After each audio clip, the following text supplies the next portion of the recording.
Hi guys, what's up? How's it going? Hello. This is Jayavardhan. And what is this episode about, Raj?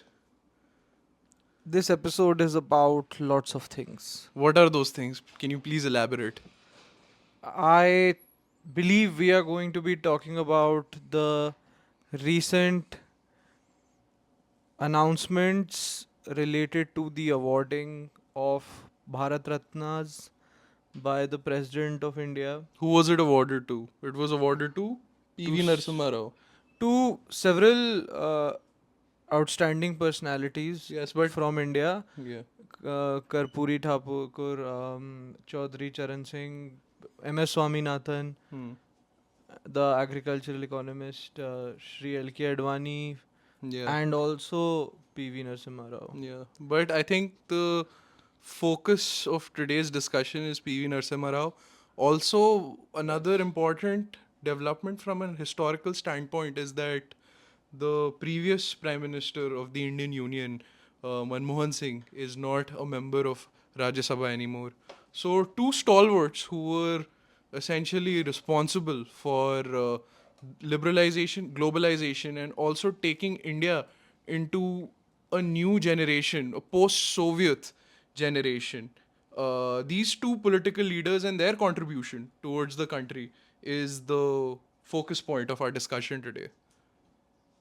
So let's begin by talking about P.V. Narsimha Rao.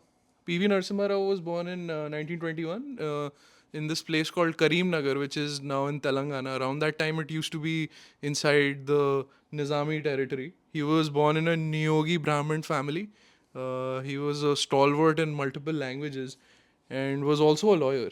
I think his father was also active in politics. His Yes. father was a landlord Yes. and he was a freedom fighter. Yes. And Shri P.V. Narasimha Rao, he studied in the Osmania University, Yes. which is in Hyderabad. And he showed academic excellence, academic Since the beginning. brilliance, yeah. And post independence, he ended up joining the Indian National Congress. Yes. And let's establish the scope of the conversation. Uh, Somewhere in the late 80s, early 90s. Yeah, so PV Narasimha Rao really helped Rajiv Gandhi's campaign of becoming the prime minister in late 80s and early 90s. Unfortunately, Rajiv Gandhi was assassinated by the LTT in Sri Perumbadur, which is in Tamil Nadu, by a suicide bomber. So after that, the baton to lead the Indian National Congress was given to PV Narasimha Rao. Now, another anecdote that we need to acknowledge is that around that time, Congress was factionalized, and PV Narasimha Rao was in Congress I, which was Yeah, Indira. right. So in 1991, he took over the prime ministership of the Indian Union, and Congress was in the minority government. It had around 249 seats, and with different alliances, he put forward a government, and he was the prime minister. Yeah, I think you could mark this as a significant time because the onset of coalition era governments begins from Yes, these 90s, areas. I think maybe late 80s, early early 90s, 90s. Yeah. and then I suppose it lasts till 99 or maybe even up until Yes. early 2000s. What we need to understand is that the VP Singh government, a year before PV Narasimha Rao took over, was an extremely volatile and an unstable government. And 1990 is a year when Soviet Union has collapsed. The superpower which used to back India is no more. So the entire Western world is picking up its pieces, and India was obviously a target. And India was facing militancy not only in the northeast but also in the Punjab, and the militancy in JNK was also peaking.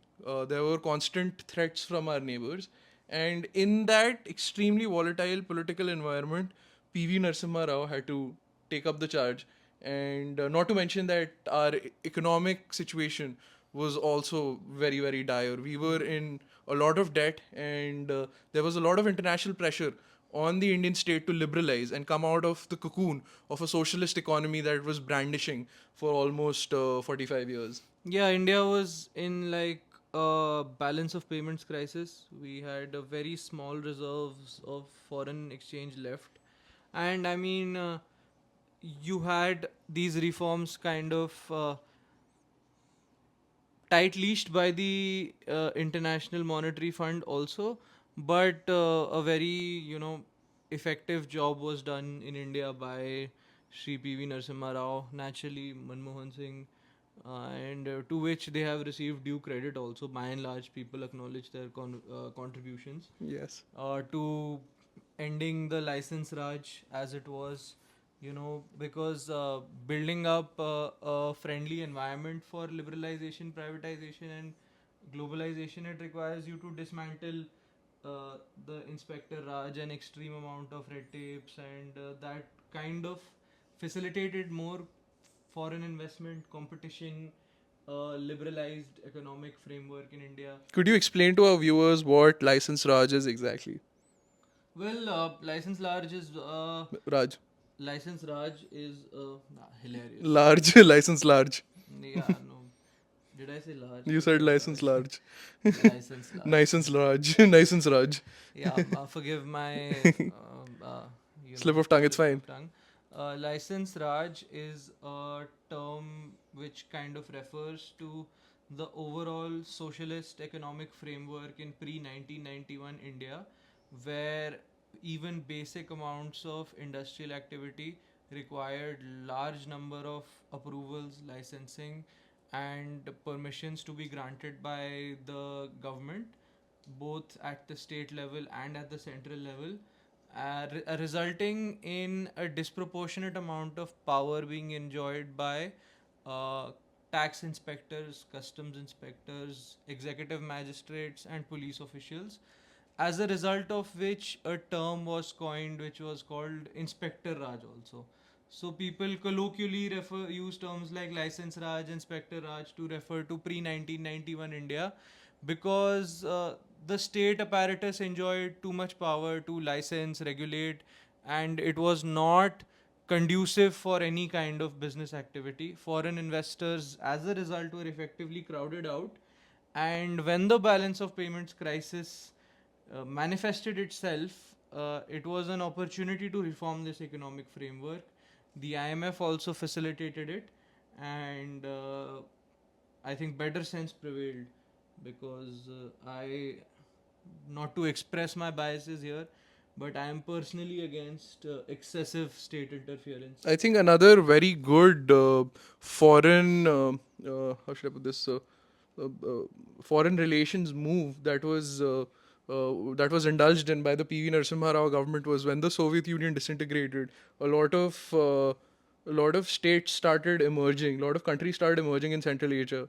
And what he did was he immediately went and started establishing very good diplomatic relationships with these states, because Pakistan around that time was also trying to build a Central Asian economic slash Islamic corridor where Pakistan was trying to flirt with these Central Asian powers by telling them that, hey, before the Soviets were here, you were also Muslims, and you know what, our great race had invaded the Indians and captured them. So that was one of the ways of flirting with these Central Asian states. But PV Narasimha Rao outdid the Pakistanis by ensuring that, you know what, hey, we are giving you better education, better healthcare, and like better economic opportunities than Pakistan. So having a better relationship with us is a better option. And that the whole dream of establishing that pan Islamic Central Asian union, something like the European Union in Europe, failed.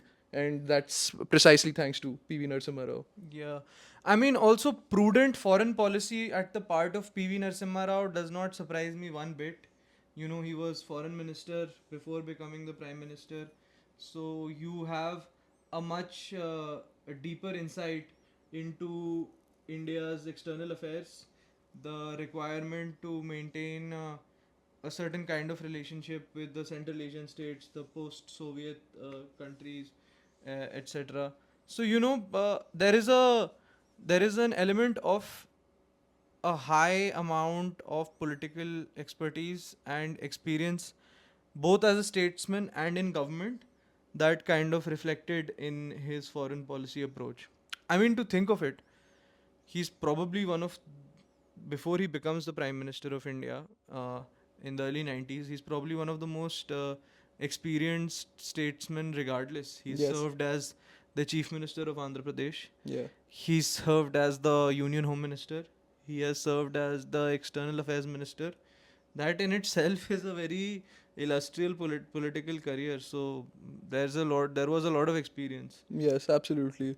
He was also really hell bent on establishing India's nuclear capability.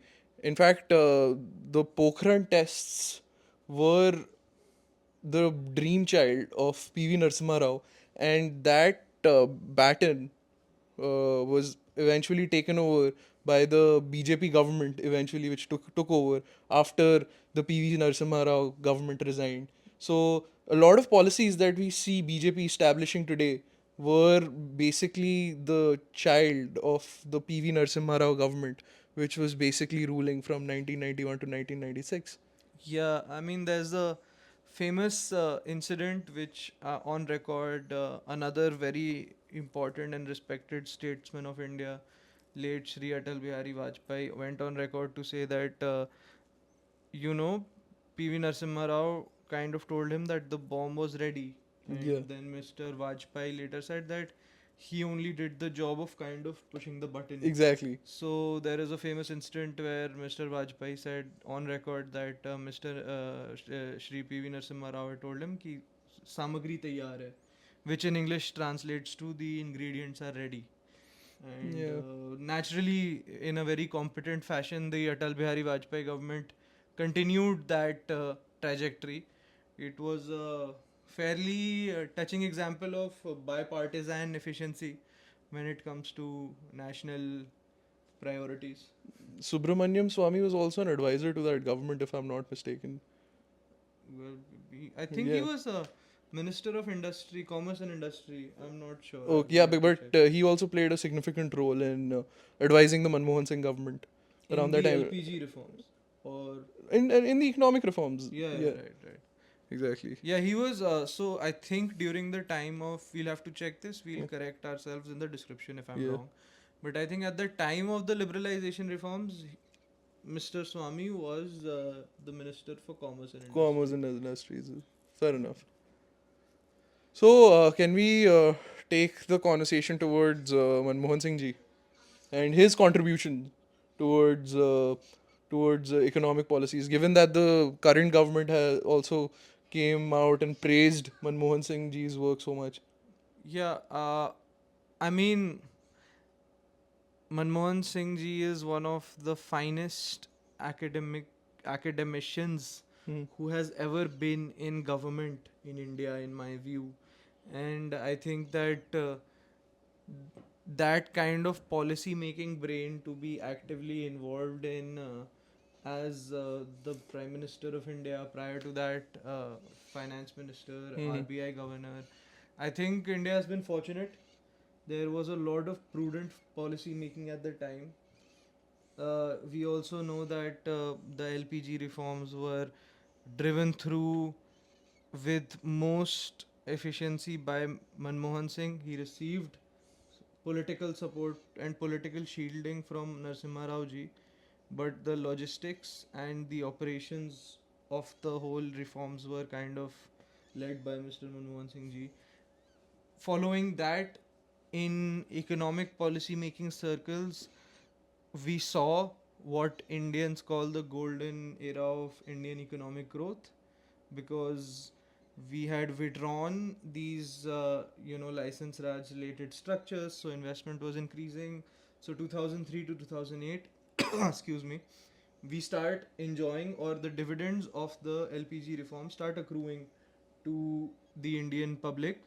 We see the highest rates of growth that the country has ever seen, it coming to nearly about 9% of GDP growth rate, which was phenomenal. I mean, we've still not been able to uh, come anywhere near.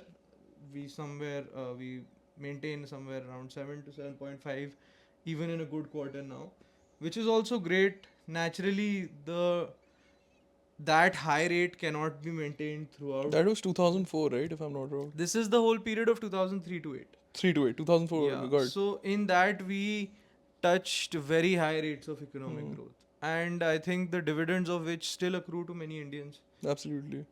I mean, it may have slowed down after, it may have slowed down in many phases, but that's just how economics works. Hmm. Growth is very cyclical. You cannot expect it to sustain over such long periods. It's not the way the discipline works. Let's talk about the Americans and their approach to India around the time when PV Narasimha Rao ji was in power. Well, I think at the time the Americans were busy, I suppose, because this kind of intersects with the first Gulf War. Yes, And at the time, I think the first Gulf War also had a role to play in shooting up oil prices. absolutely. As a consequence of which, the balance of payments crisis in India worsened. So, I will not be the right person to kind of comment on what the Americans were doing indirectly through CIA or FBI or Shekhar whatever. Gupta has an entire video on this where he talks about how the Kashmir conflict, right, after the revocation of Article 370 became internationalized, and he mentions that in that delicate period, the Americans, both the Republicans and the Democrats, were putting extensive pressure on the Indian state to let go of Kashmir, to ensure that Kashmir, comes out as like an independent force in in South Asia. I mean, yeah, I credit where it's due to both the prime ministers or Yeah, the subsequent prime ministers uh, who leaded the central government, led the central yeah, government in that era, because what happened was that we are not our strongest economic version. yeah. We don't have the strongest defense capabilities. Your alliance partner has fragmented into many nations, and now Mm-hmm. you have the only superpower in the world Mm-hmm. pressuring you directly to let go of a territory where violence is increasing anyway. 90s were not the best time for Kashmir. Mm-hmm. Weapons were flowing in Yeah. from the Af-Pak region. Yeah. Uh, All types of jihadis are yeah. showing up. Not to mention, these are some anecdotes that have been mentioned to me by people who've served in Kashmir. They've told me that they encountered Bosnian jihadists, they encountered Chechen jihadists. So, like, bumping into Afghan jihadists was like, normal, but bumping into Bosnians and Chechens in a place like Kashmir was pretty shocking for our forces. So, yeah, we had to go through a lot to establish this present security infrastructure around us. And I suppose the creation of Mujahideen and a Yeah. lot of militant organizations in Afghanistan to counter the Soviets directed a lot of their weapons and resources to through NWFP, through Pakistan, into uh, the uh, the territories of Kashmir, which are now under Pakistani control, and then from there you uh, smuggle it into Yes. India and launch a campaign against Indian troops. So the 90s saw its own turbulence. The turbulence was not easy to counter, but I mean, like I said, credit where it's due. The then governments did a phenomenal job. Not to mention, there were a lot of communal violence also taking place in the country after 1992. Yeah, I mean, 1990s is also Yeah. n- not a great time for Punjab. So again, Even India, like, there's so yeah. much, all of India. Yeah, Yeah. like I started with Punjab because Yeah. we started speaking of Pakistani interference Yeah. in Indian affairs. So the Khalistan movement, the militancy, that area was just ending, or Another interesting fact associated with the Khalistani movement and the insurgency, the Congress strongman, and the then Chief Minister of Punjab, Beant Singh. Coincidentally, Beant Singh was also the guy who assassinated Indira Gandhi. The same name, but this Beant Singh was a Congress politician who was also so you the Chief must say his Minister. namesake. Yeah, the If you namesake. say also the Sorry, guy, my people bad, get confused. my bad. The namesake. This is the namesake. Coincidence. So now the namesake Beant Singh, who was the chief minister of Punjab, he with the other policeman KPS Gill, they basically gave a death blow to the Khalistani movement.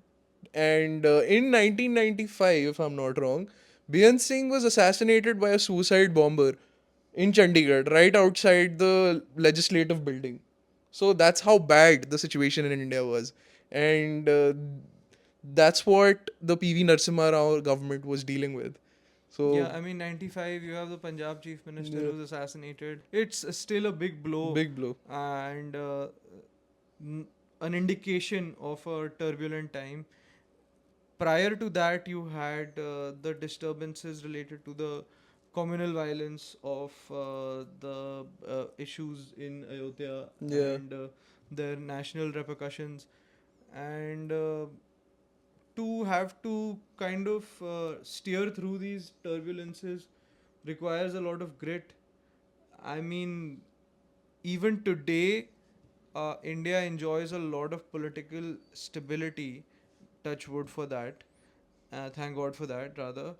And I wish this continues. But even now, external threats and internal security issues alarm us, hmm, as they should. yeah, Thinking it from the 1990s, I think you would have to have phenomenal amounts of grit to uh, fight through, or rather, uh, hold your ground against overwhelming enemies. I'm using the term enemies intentionally because whether the conflict was direct or indirect, but it was very real. absolutely. Yeah.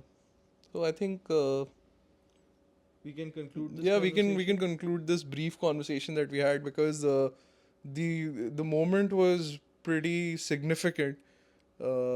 Finally, the contributions of a great prime minister are being acknowledged Recognized, yeah. and recognized also, and not to mention that PV Narasimha Rao was also the first South Indian prime minister in a place which has been heavily dominated by the people from the Hindi belt.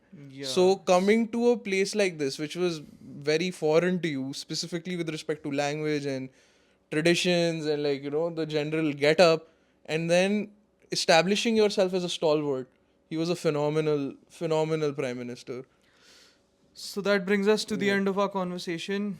It You can consider it a small tribute from us. yeah, to PV Narasimha Rao. Yeah, and an acknowledgement PV of Narasimha such Rao a Garu. Yeah. an acknowledgement of such a great Yeah, personality was is very welcome, yeah, and we were happy to read all the newspaper reports as all Indians were, yeah, and I think that brings us to the end.